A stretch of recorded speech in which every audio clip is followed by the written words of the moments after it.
In this session, we're going to gather very important women who work in strategic sectors in mining, infrastructure, financing, technology.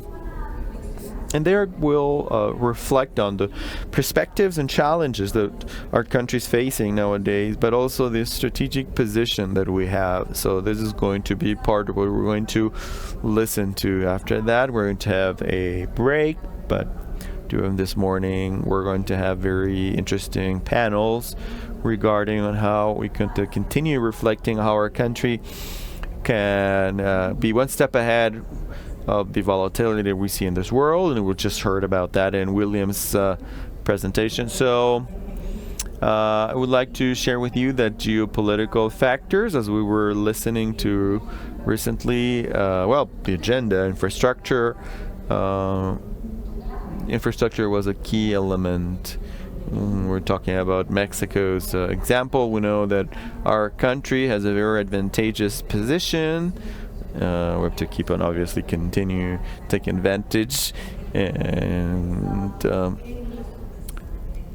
these are key sectors to revert figures in the growth of Latin America.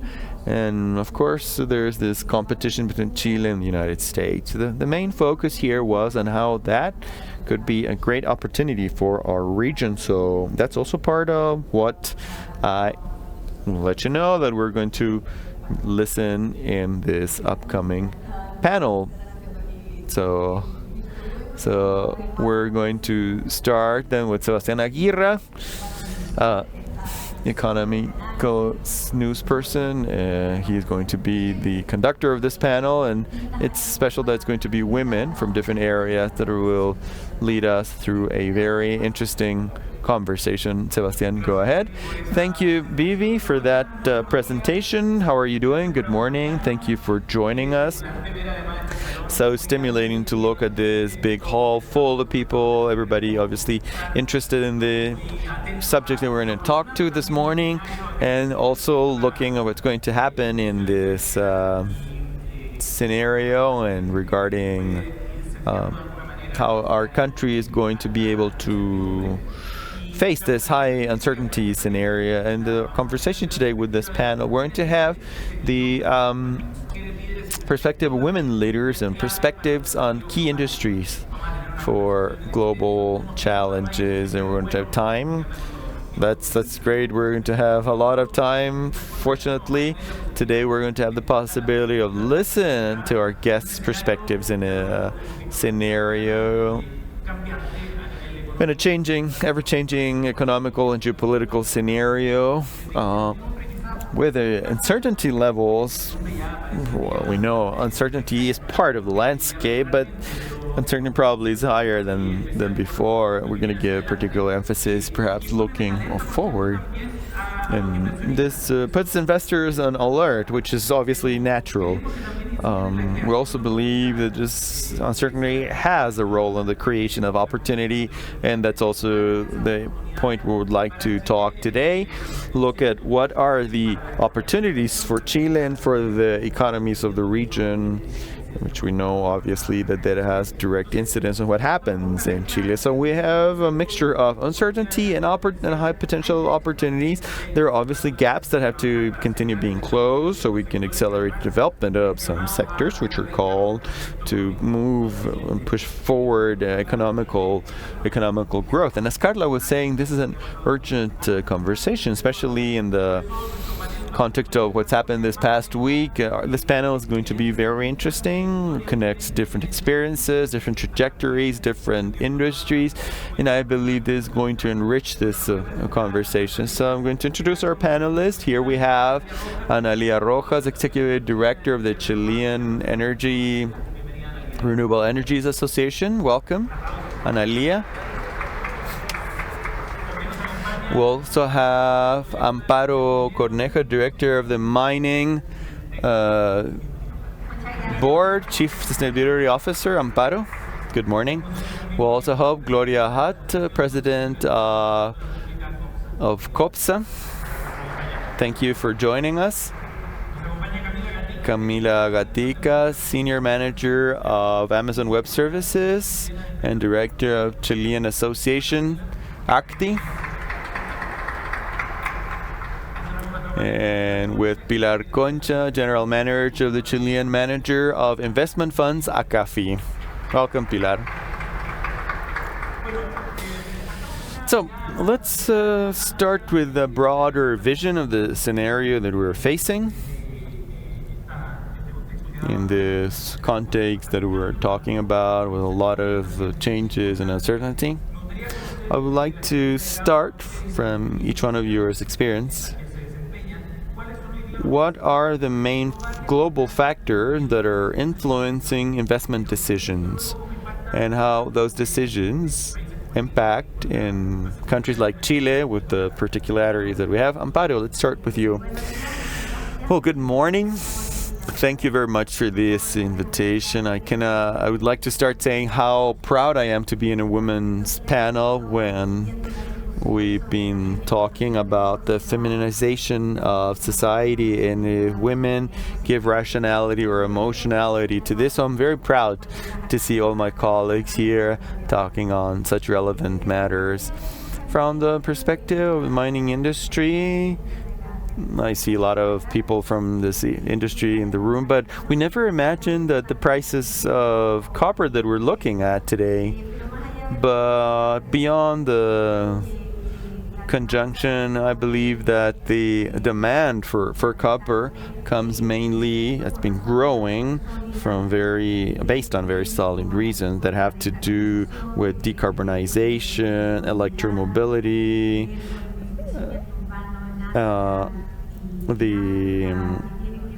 the growth in Latin America and Asia with technology, digitalization. So we are in a juncture that is unique. It's very virtuous for the mining industry and mainly for Chile. There are all the fundamentals for growing.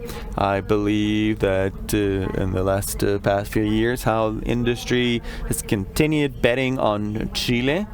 When we look forward, investment projects go beyond the $100 million and $100 billion, and nowadays mining and copper in particular, not only are we looking at new projects, but there's also some growth space in the brownfield projects, which means increasing production in places that we are already operating. And I believe that this has a high impact because it means bringing more tons of copper faster and also doing it with lower environmental impact in places that are already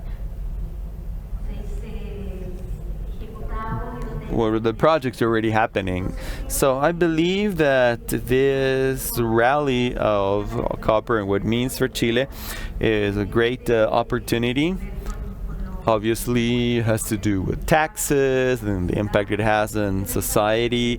Also, it has to do with the mining ecosystem. I believe in Chile we have a very robust system. We have suppliers. There's a whole chain. And William Maloney was just talking about human capital. I believe that if there is an industry where Chile has capacity in terms of people, professional quality, it's the mining area. So there are a series of positive pressures. Obviously there are risks, but I believe that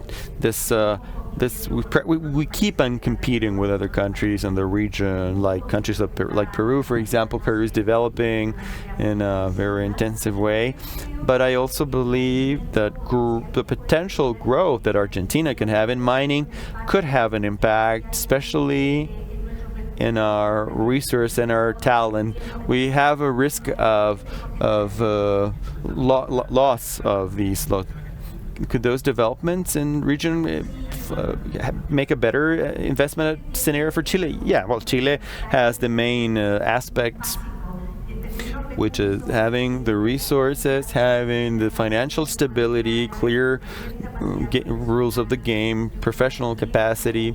I believe that there is also an environmental system that's robust, and there is some pressure because we have a shared conviction of all the actors that we have to continue deepening what we are doing in terms of moving forward with environmental licenses, and we have to continue developing this based on the recent modifications. And we also have something that is perhaps unique, and it has to do with the acceptance of mining. 5 years ago, it was very different.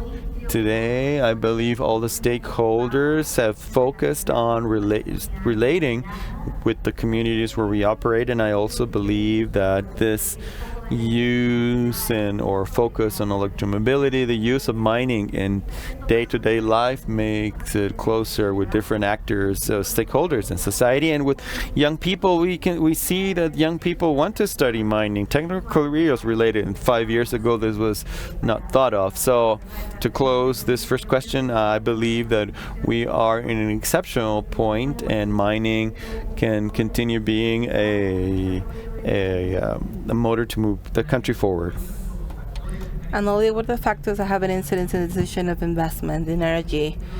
Well, thank you. I really want to thank for this time for a technical discussion led by women in times where we're also, we're working on the balance, not only from 2025, but from the periods, the end of this administration, the beginning of the next one, and the challenges that industry, a lot of industries, we're looking at the capital and the international markets, and we see how this will be a priority in the agenda. So I think this is a great opportunity to share that and to take notes, right? So thank you. We see, looking from the energy standpoint, and particularly the electric sector, we'll see the distinction between the energy and electrification. I think that's quite important. And we are seeing how today there's a trend towards less availability of foreign capital.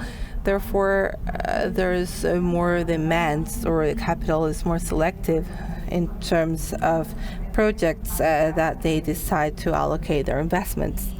And so that demand or more selectivity, of course, that creates a stress, in the set of projects that will be eligible.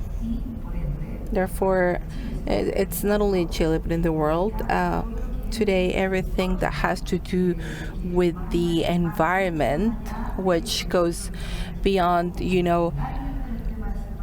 energy in the sector of renewable energies, there's this belief that it's just enough with, having natural comparative advantages. So many times we have seen a discussion of economical agenda in the investment, Chile, just because they have lots of radiation or lots of wind and some sources were the main source of electricity for us. If we look at the history of electrification in Chile, sometimes we may think that's enough to ensure the flow investment.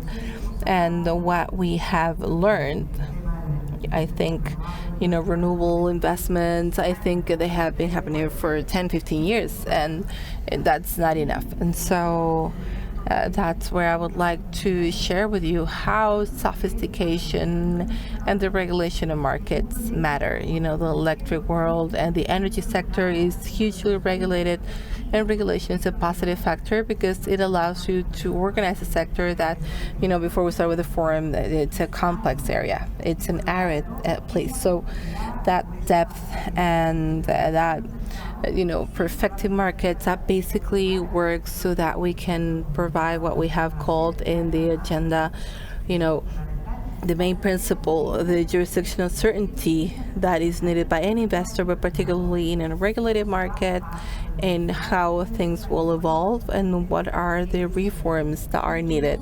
And so this does not mean that markets should not be reformed because regulation already exists. Quite the contrary.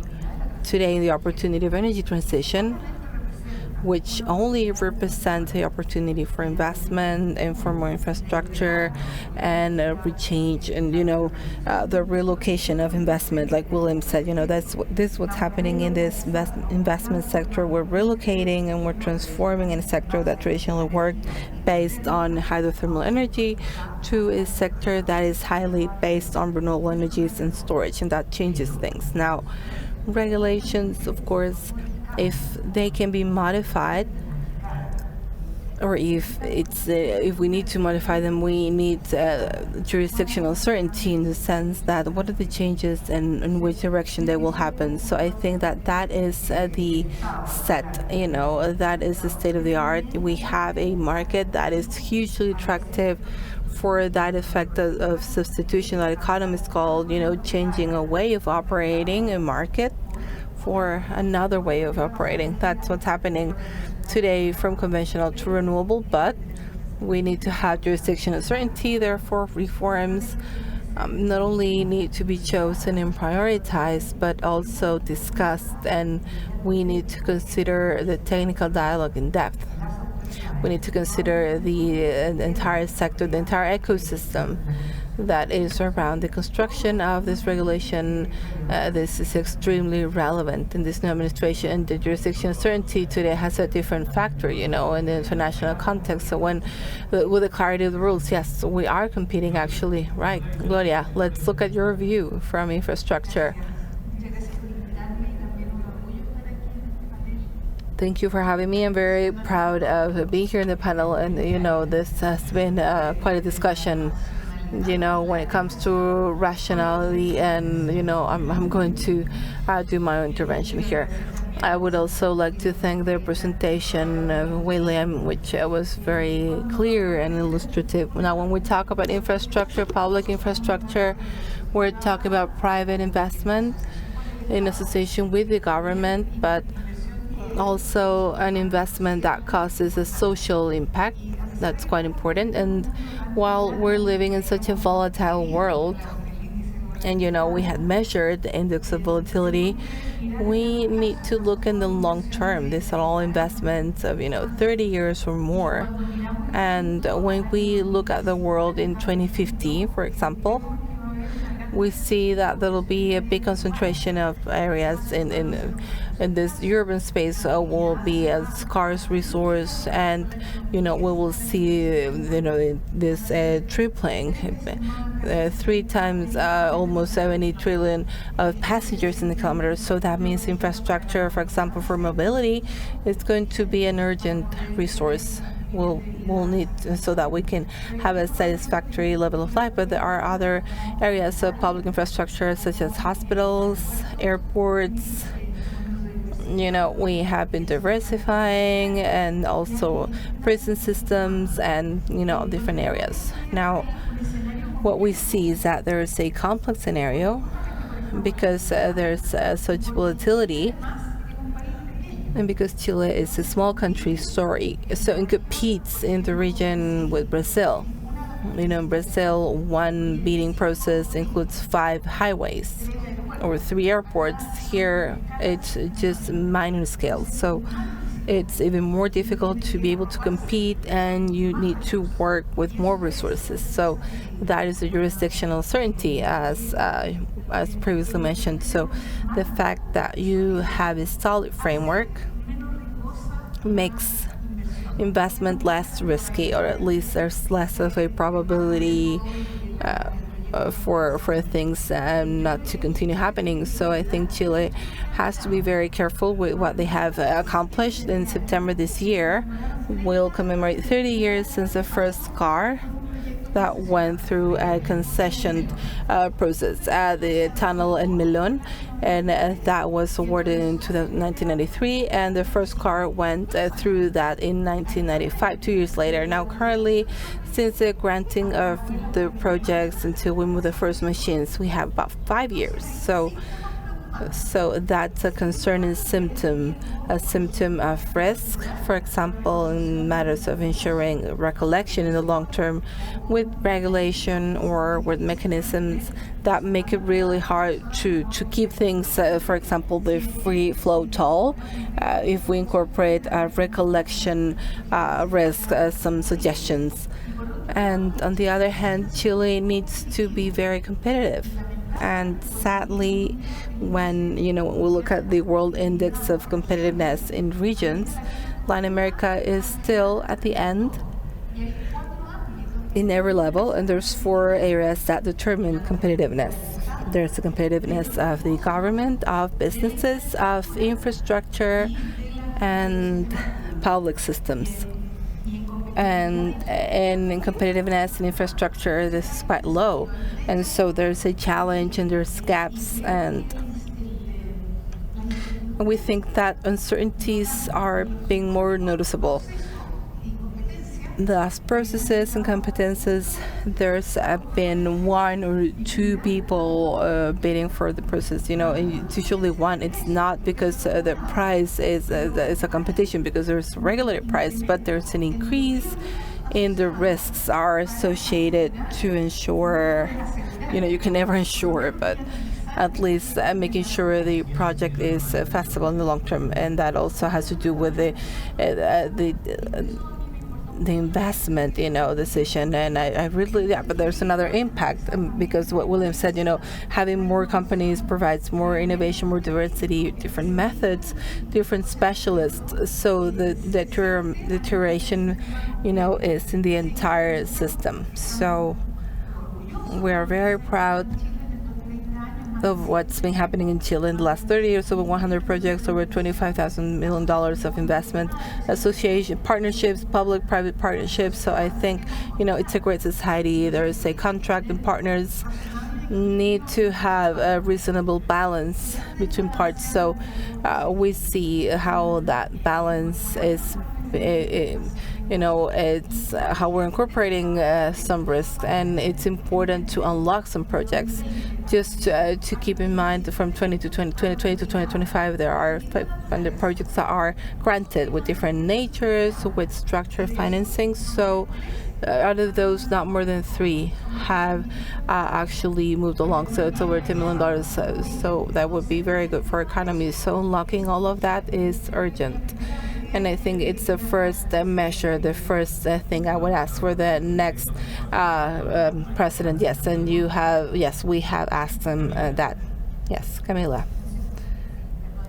Yes, I'm sorry, I have this microphone, but it's not working. But, well, I would like to second what everyone said here. I'm really thankful of belonging in an area that is a step behind, so I can be in the other areas in the panel. And I think from the technological world, what's good is that, there's a point where we all agree on, which is regulation, and we'll get there soon. But when it comes to business, we look at things globally. I'd like to talk about AI. It's something we've heard about and everywhere. The bus stop, we hear all of that everywhere. And so we see how there's an important growth in terms of investment in AI. We see this is an important figure, and it says that about 39% of growth in AI and about 53.8% in generative AI. So we see a relevant trend, and of course in our company, since we provide cloud services, we need to have a robust system and a framework that will allow us to continue moving forward. And this is a relevant focus for investment for countries. And Chile today is in a position, where we should be proud of. In the last study in AI, Chile was in the first place, and it's something that we need to be mindful of and keeping it, and that's where we'll converge on some areas, responsible regulation and enabling regulation where we can safeguard people, but at the same time we can allow development and we can incentivize adoption, which is something that William mentioned as well when we talk about the adoption of technologies, the focus on adoption and not so much in regulation, and having enabling regulating frameworks that will allow that. to have a harmonization, which is something we see is quite complex. We see there's different verticals, different infrastructures, technology has another regulation. So I think that those areas should create certainties for those that want to invest in Chile. And that's what we preach for regulation, to regulate the use of technology beyond technology itself. We know this is something that's moving forward. Years ago, we were not talking about agents, and now we're all talking about agents. So when we talk about regulating, having a regular coordination where we look at different areas, for example, we have a data center plan, we have a national plan for AI, we have a cybersecurity bill that came out last year, and also another bill coming this year for personal data. And so we need to create an attractive system for those that want to invest in Chile. And the last point that I'd like to touch on so that we can leave time for other questions, because we could be here forever. When it comes to investment and sustainability, I think when we talk about investing in Chile, once again, we are in a privileged sector. We have someone here working in renewable energy. We're really proud of it, and I would like to say that about 100% of the energy that we get in Amazon is compensated by renewable energy. We have a water positive commitment that we met 7 years ahead, so now we return more water to communities, more than the water we're using directly. And so when we talk about investing in a country, and especially in technology, is how will that converge with sustainability and investment? I think that's what I want to highlight. And it's a competitive sector, right? Technology. We have other countries in the region that are also doing their own efforts in getting the best position.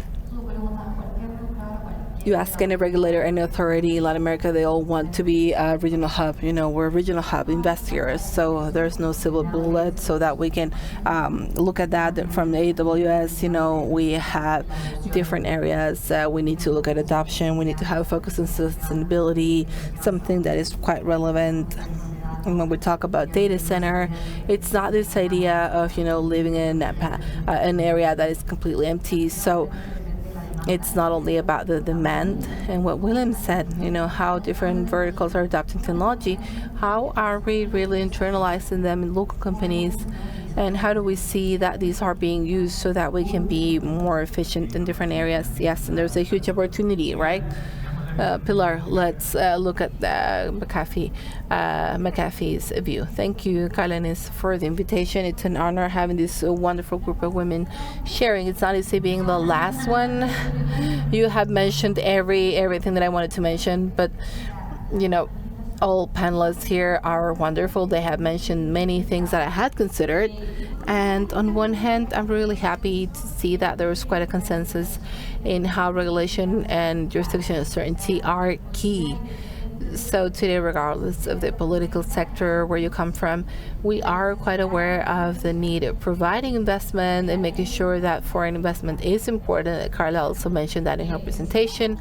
And so we need for people from abroad coming in to invest in Chile. So that's why we need to work on different factors which will help us, because when there's no jurisdictional certainty, and like we say in Chile, when the rules of the game are changed, people just leave, and that's sort of automatic. And in a way, we need to build an ecosystem that has clear rules, not only when it comes to infrastructure and long-term projects, but I see that from the financial standpoint, where as we see regulation projects, we see how there's a robust market that can finance projects coming from abroad, because while foreign people come from foreign investment, I think that it's a good mix when the foreign capital is associated or partnering with Chilean capital. And as we have good platforms, because on one hand, human capital, yes, there's people that were prepared, but the ecosystem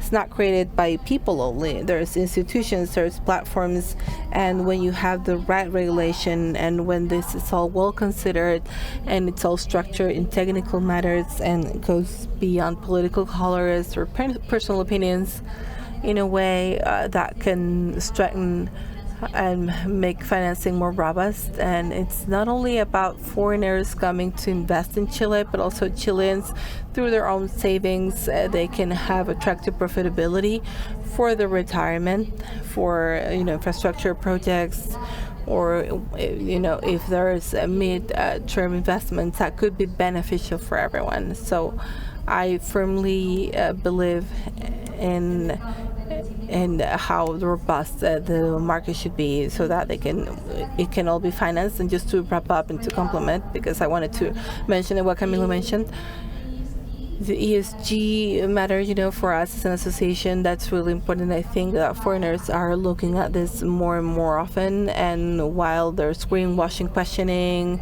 and some people saying this is no longer fashionable, I think this is something that we should not let go, and it's something for the long term, and we need to consider all conversations. We need to have women participating in decision making and in investment making, decision making, and I think that when creating these ecosystems, we need to consider all factors that we should see at all times. It's not only an environmental thing, it's also social factors. And when there's social issues, we see problems in the country as well. And in terms of governance, we need for human capital, which is what we need to strengthen, we need for it to happen under an appropriate governance, and we need to have diversity and good policies. I have a general round of questions, just if you can share something brief, but it could summarize what we're discussing now. When there's an era where there's more fragmentation, where the rules of the game are being redefined, can Chile project and promote itself towards investors as a refuge, as a platform where things are more steady, there's a long-term investment? Well, I think that if we were to look at the region, yes, we are like a safe house, and I think that's why Chile is a good platform to then go out to the next of the continent, but we cannot ensure that. And having the fear of not being sure, that's good, because we cannot take any false steps. Camila, what would you say? I would like to second what you're saying. I think it's in Chile, there's a key moment now. We've been told and we feel, and I will quote that, it's Europe or Latin America, we're so steady, and we have an economy that has been quite steady, while there's been fluctuations and difficult years in comparison to our neighboring countries. We're quite steady. So in that terms, in AWS, we want to put the first data center with over 4,500 million, with a cluster of data center which will be serviced for the entire region from Chile towards the region, as you just mentioned.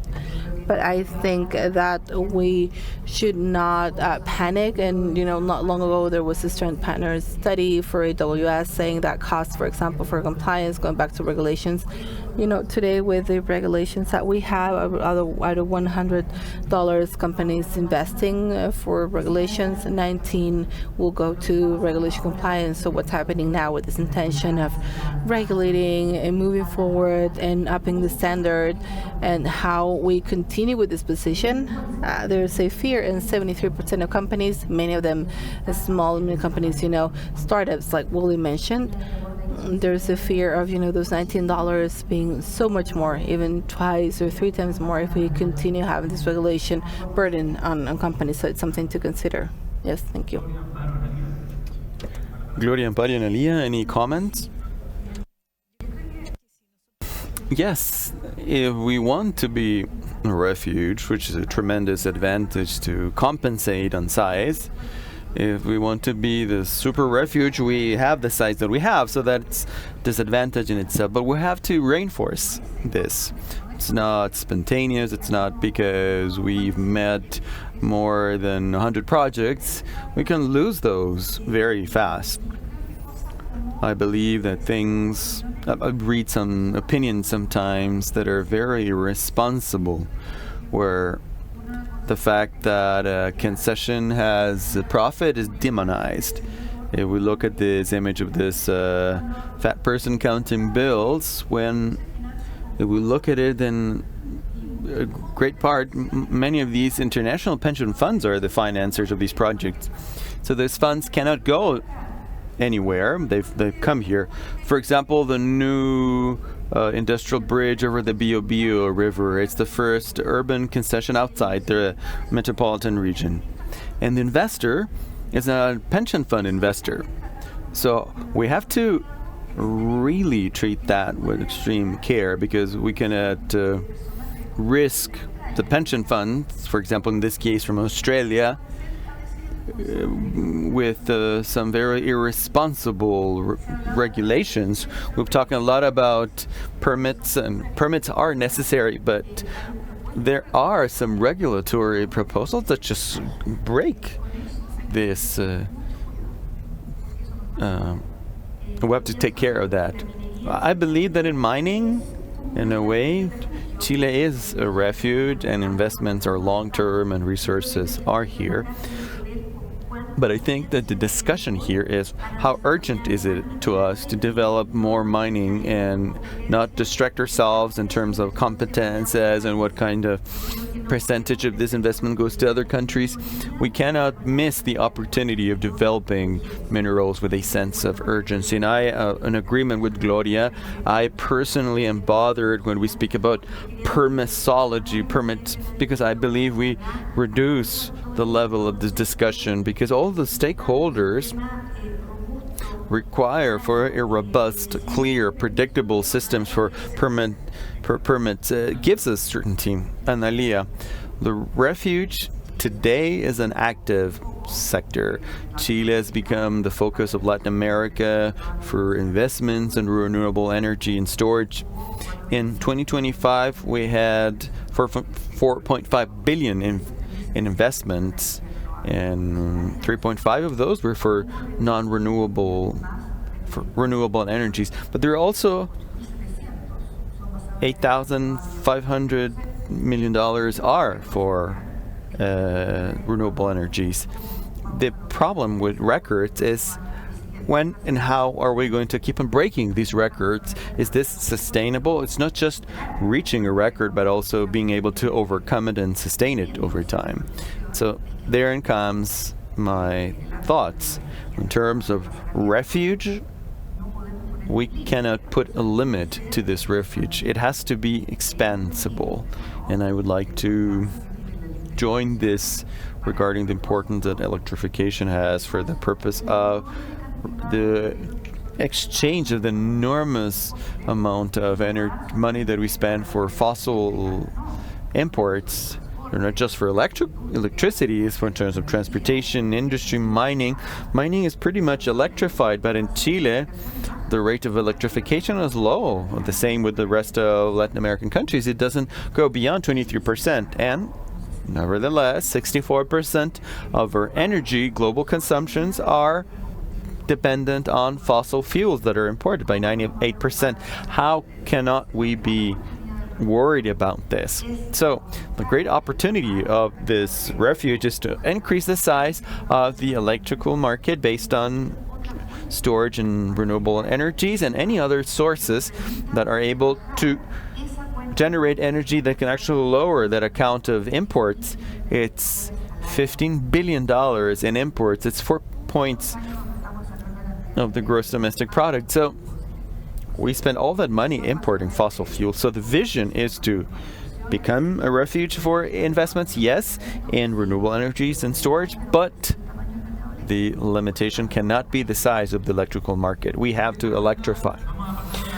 After this round, we're going to have some questions where we're going to actually deepen in each of the sectors, and I would like to start with the sector of investments, Pilar, with investment funds.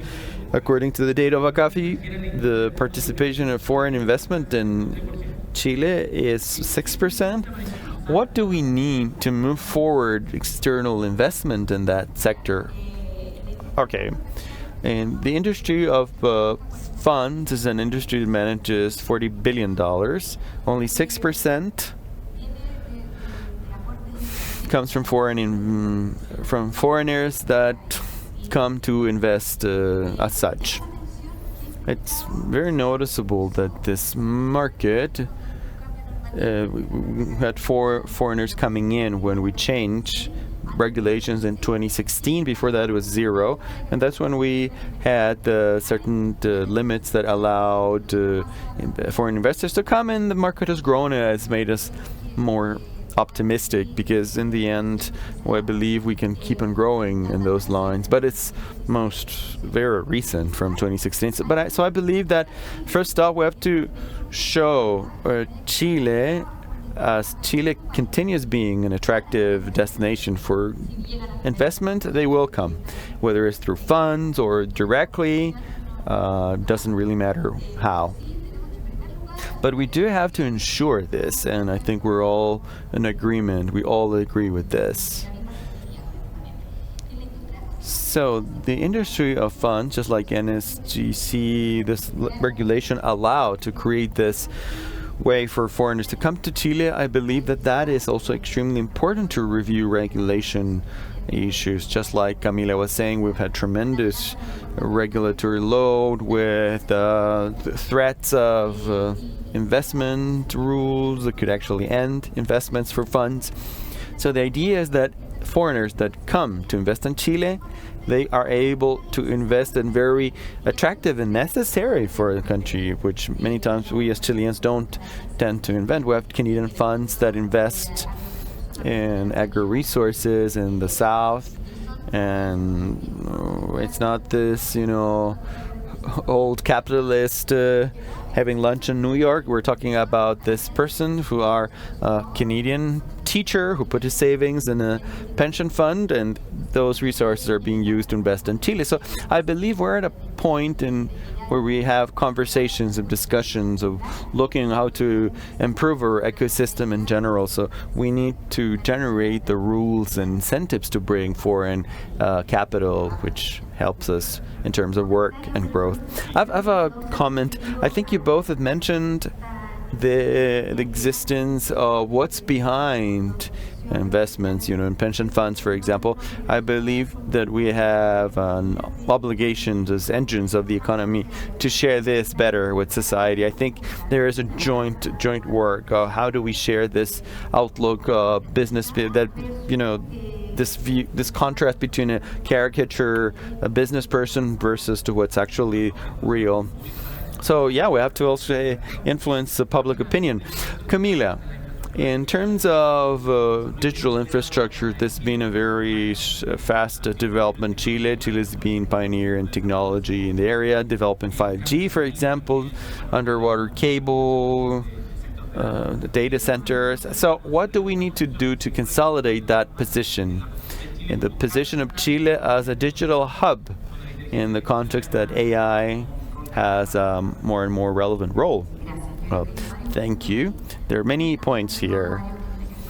It has to do with human capital. I believe Page Partners showed a number, if I'm not wrong, 48% of positions in IT are vacant because of lack of trained people. There is an important gap. This is Chile. Yeah, this is Chile indeed. And what William Malone was saying is we're importing talent when we're supposed to develop it here. We have to develop public and private alliances. We've trained more than 100,000 people in cloud capabilities, AI, and I believe that's also an opportunity that we have to start in covering those gaps. In regulatory terms, we've all mentioned our pains. We have to talk in terms of recognizing the operational impact the regulations have. We see sometimes that, everyone has their own agenda. We have a law for cybersecurity that we have to report in 3 hours when you have 72 hours. When there is a cybersecurity issue, we have a definition of critical infrastructure for cybersecurity. So there are different regulations. We talk about financial issues, but financial people have to report to 5 or 6 different institutions. So in terms of sustainability, that we can have the tools for renewable energy. I believe that the lack of incentives is something that has to be addressed.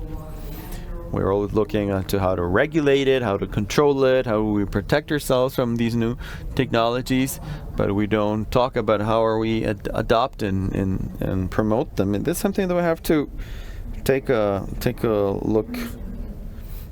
The last, I think, the timeline for implementation regulations are too much. Every time that the companies are demanded of something new, it calls for an internal adapting process, which has impacts on operations, and that means that companies has to change human capital, internal protocols, and that calls for time, and it generates an impact when we try to keep on being a hub. So that has impact. I think I've said my what I wanted to say. Gloria, in terms of infrastructure, this is an area that's very well known by foreign investors. How do we attract new stakeholders? What do we have to protect? What has to be promoted? What risks do we need to mitigate to bring new investors? I believe there are some things in the short term, in terms of management, that could probably give more dynamism that this industry has already proved that it can show, and that it's actually slowed down, maybe in terms of management on the side of the state. Basically, in terms of coordination between organs of the state to give permits, for example, and those are things that can be solved in the short term. And we've suggested the formation of a group that depends on the president, dedicated especially on developing an agenda for solving what's stuck. But also have to look at the long term. In the long term, there are some very important scenarios. For example, with the pension reform that's going to increase by 40% the mass of local savings. Prepare good legislation that those funds are able to be used alternative for investment along with international funds. That's something that can become something very attractive. The other way in which this can be attractive is to start thinking in terms of that when the first contracts are actually ending. How can we have this concept of networks? We've given individual projects, and each project with the concept of project finance, it has to be properly financed. But we look at urban highways, and they have their network, and they have different contracts, and there are some that have different pricing. So that affects the possibility of having a more fluid relationship with users, where we can offer them a good idea of the service quality that we have.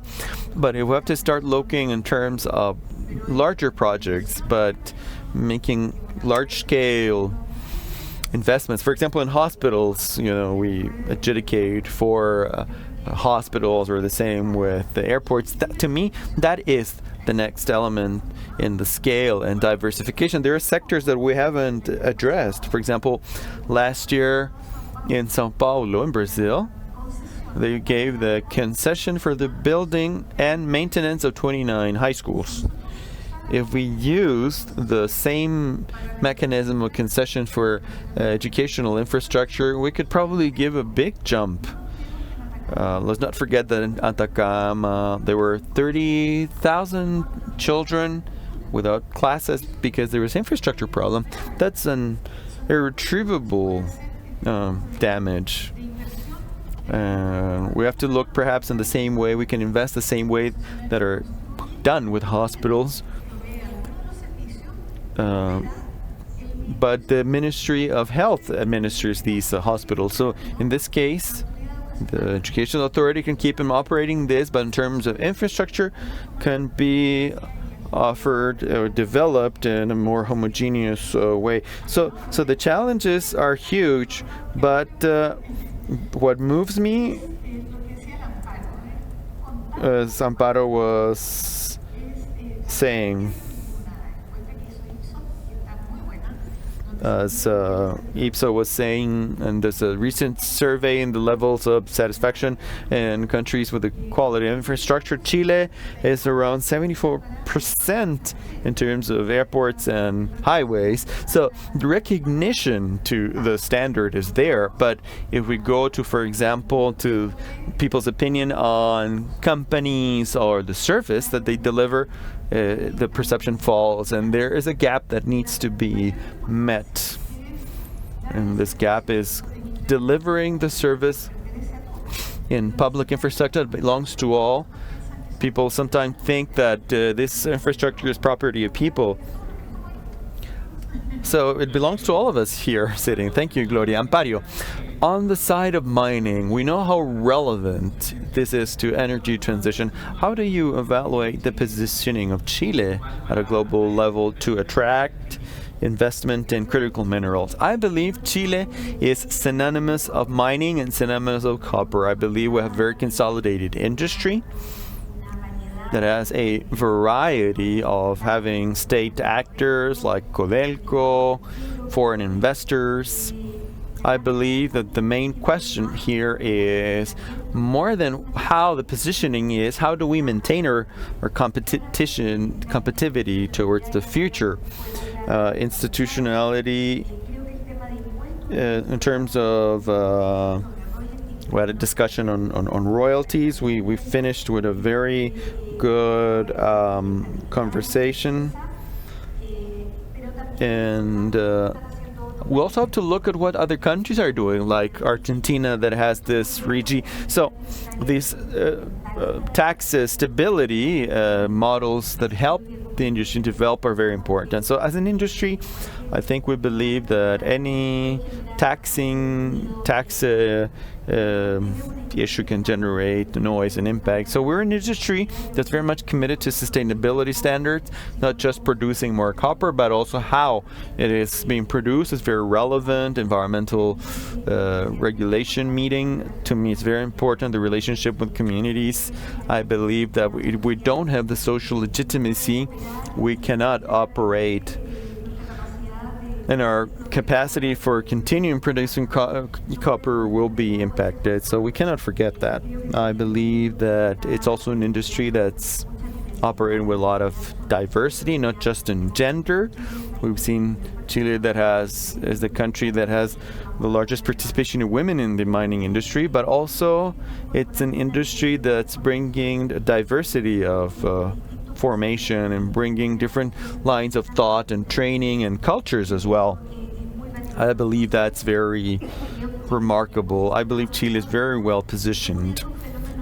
Probably what's happening today is we're facing a new phenomena related to strategic partnerships. I believe that for developing new minerals, industry is showing that there is an appetite and a direct action of developing these partnerships. In our case, we've announced and we are implementing this partnership with Anglo American to become Teck, which is going to be one of the most relevant companies. But this has an impact in terms of efficiency and the capacity of developing more copper. We've seen the same with Codelco and Anglo American. So I believe Chile is very well positioned. There is history. We need to focus on competitiveness, and we are working on innovation and how to manage from a business perspective this tremendous challenge of producing copper for the goals that the world has set itself.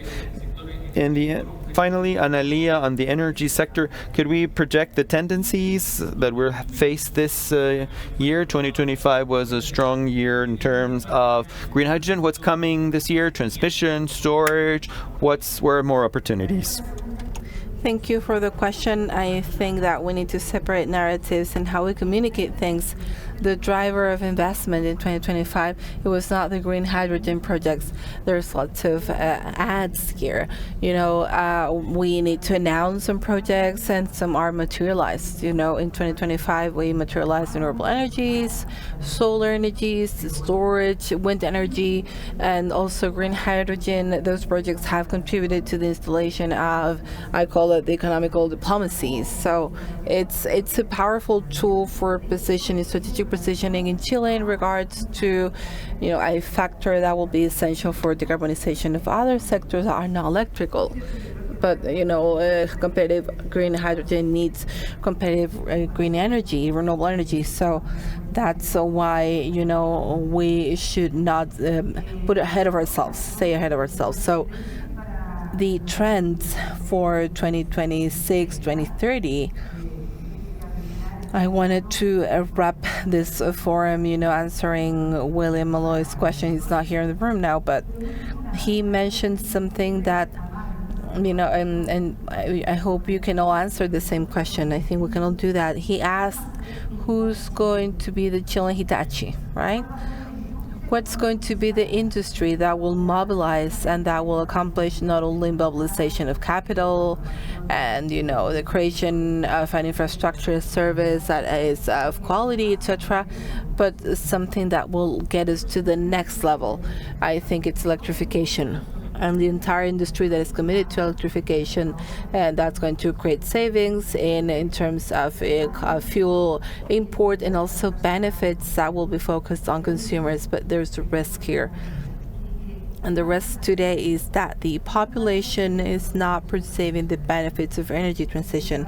And so, and it's mainly through the energy bills, electric bills. So there's a huge challenge from the standpoint of what we need to do, and I will link it to why do we need to focus the energy trends to those areas that will manage to create a benefit for the transformation.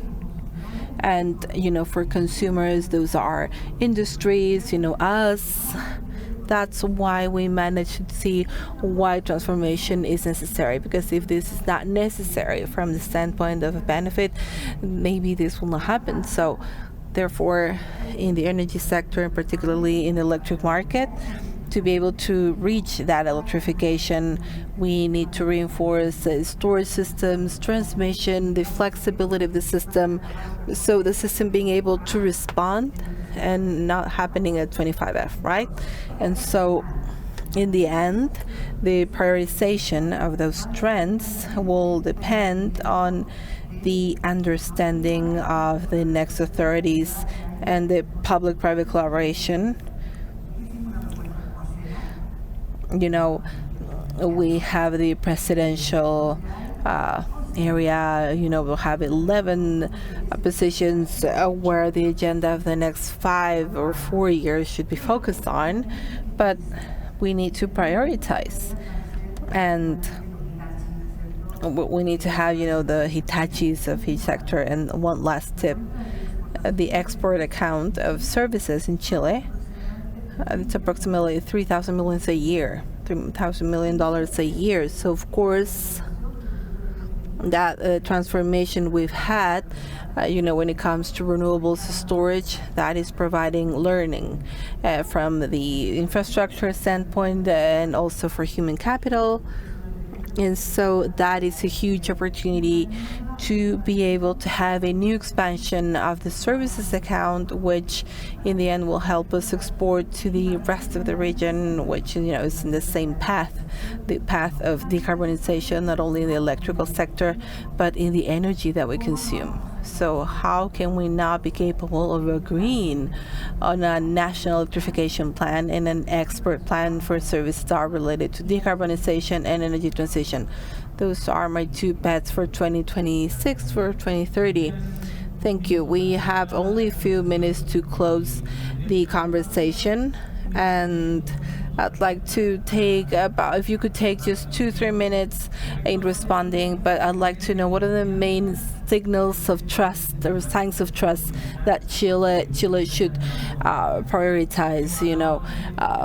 We've talked about jurisdiction certainty, regulations, about the clarity in terms of permits, and so that's kind of the most important thing. But what other things you think are important from the investor standpoint? Analia, we'll start with you. Yes, jurisdictional certainty, and I'd like to clarify something.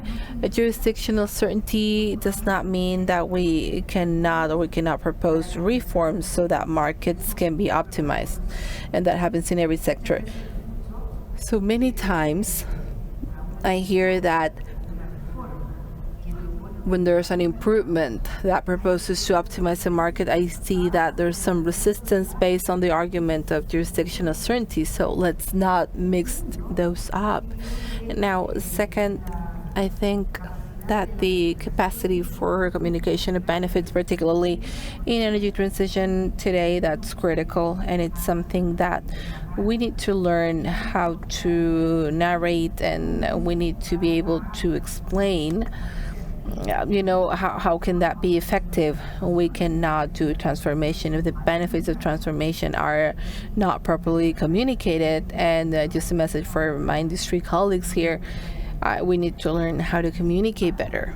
And that's also part of the complementary contribution of the signs of trust that we need to have, because if we cannot be good communicators of the benefits of the transformation, it's very unlikely that this will happen, and it's the responsibility of the industry.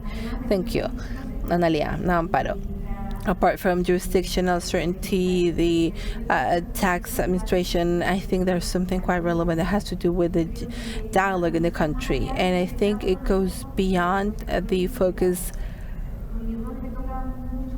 of the sectors where we operate. I have to move around in Latin America and other neighboring countries. I want to mention them, but there's always like a defense in the country, when it comes to investors. And I think in Chile, we are usually tempted to mention negative things abroad. I'm not saying that we should not be transparent, but I think when we look a country from outside, we see there's polarization and low capacity for a dialogue.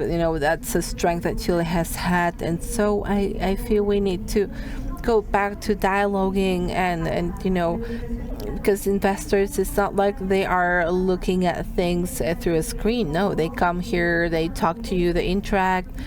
And so I think if we have that capacity for dialogue and understanding, we'll probably provide a support for everything that we do more technically. Thank you, Amparo. Gloria?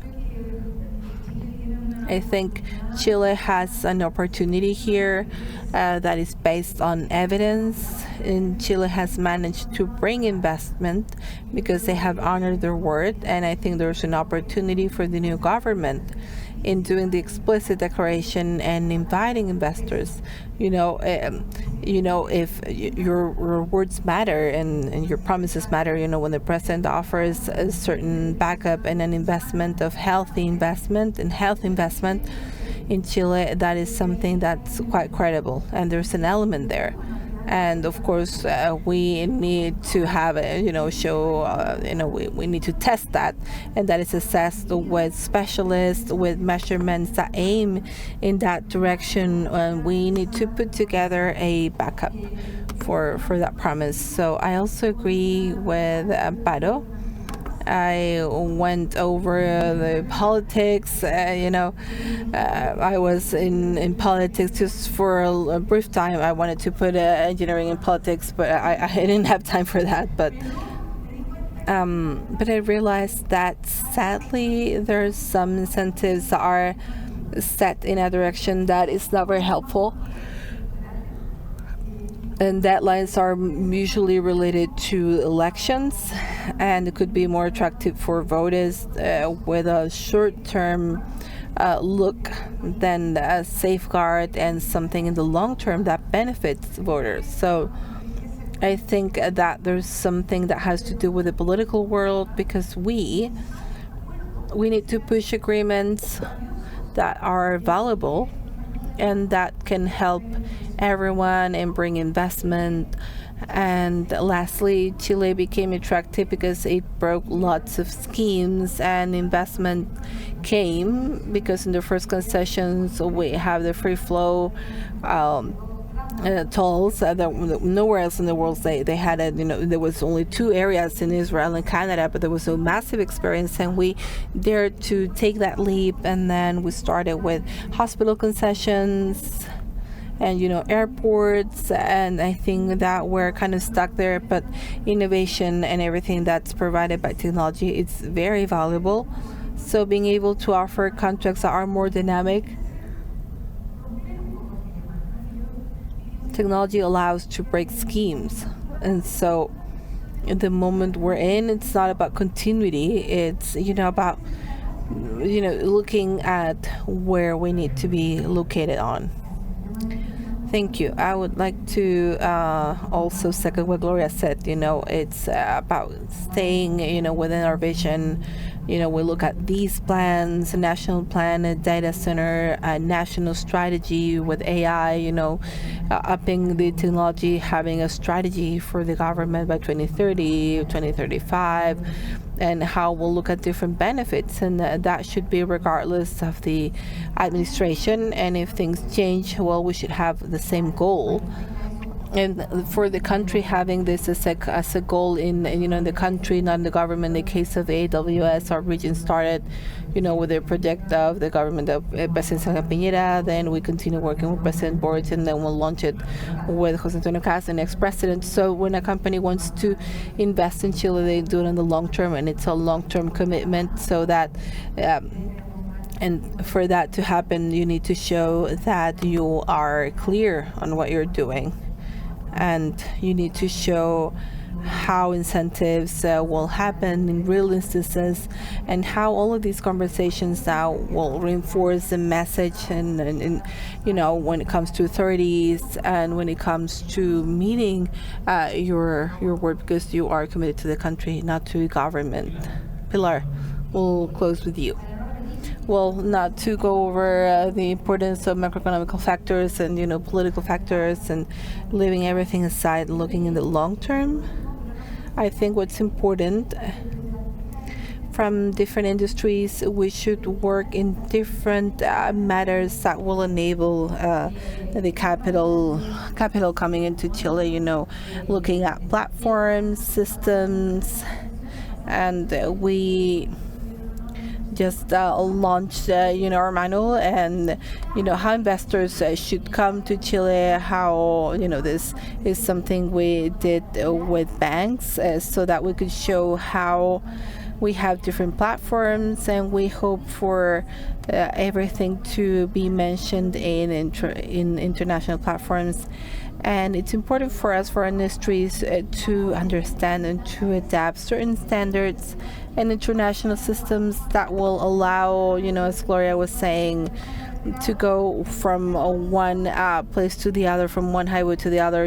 For the ideas for when investors, when they come, they should be familiar with systems and with platforms that will bring investment. It's been quite the luxury having you all here. And let's give it up for everyone. Thank you for this morning's conversation. Thank you for joining us.